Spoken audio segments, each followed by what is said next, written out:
One of the world's largest economies has officially begun the process of adopting blockchain and digital asset technologies. The U.S. state of California is the fifth largest economy in the world, with a gross domestic product greater than the UK and behind only China, Japan, and Germany. It is also home to Silicon Valley and the headquarters of the majority of the world's largest tech companies, including Google, Facebook, Microsoft, and Apple. Governor Gavin Newsom signed an executive order for state agencies to move in tandem with the federal government to craft regulations for digital currencies. It also calls for officials to explore incorporating broader blockchain computer coding into the government operations of the state where much of the world's technological innovation is born.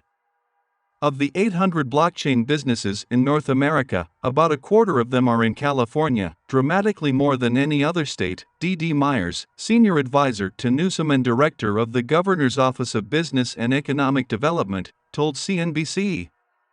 "We've heard from so many that they want to be here, and we want to help them do that responsibly." Newsom is directing the state's Business and Economic Development Office to work in collaboration with California's Business, Consumer Services and Housing Agency and the Department of Financial Protection and Innovation. The order is designed to create a transparent and consistent business environment for companies operating in blockchain, including crypto assets and related financial technologies, that harmonizes federal and California laws, balances the benefits and risks to consumers, and incorporates California values such as equity, inclusivity, and environmental protection. The agencies will submit its findings and recommend next steps.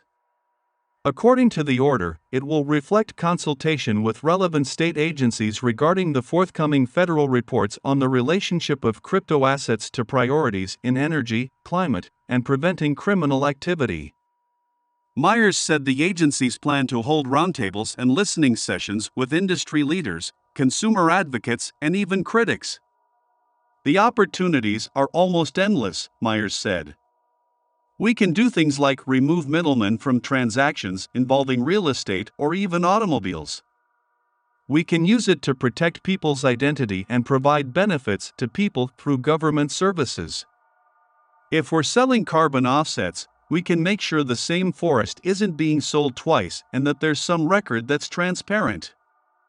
Under California's plan, the order would align with the Biden administration's proposal in March to examine the risks and benefits of cryptocurrencies. Brookings Institution's senior fellow for economic studies Aaron Klein said the most compelling part of Newsom's plan is the exploration of ways to find cryptographic solutions to existing problems. California seems to be trying to walk a tightrope between moving the state forward to embrace new technology while making sure that consumers and investors are properly protected, Klein said. Newsom is sure to encounter skeptics, given concerns about the security of crypto and the speculative money that's poured into digital assets. Criminals stole a record $14 billion worth of cryptocurrency last year, according to a report by data firm Chainalysis, and the SEC announced Tuesday that it will almost double its staff responsible for protecting investors in crypto markets. "Blockchain has been around for decades, it has never found a widespread adoption use case," said Stephen Diamond, a law professor at Santa Clara University. "There's a mania underway, and for the state of California to come in and essentially say this has huge potential, to me, they're feeding the mania." Myers said it's critical to put in place guardrails to eliminate the ability for bad actors to maneuver and to make sure there are enforceable and clear guidelines to protect everybody. Timothy Massad, former chairman of the U.S. Commodity Futures Trading Commission, said it's important to get states and government agencies on the same page. "What we would not want to see is a situation where states are competing with one another to attract businesses by either lowering standards or providing incentives," Massad said.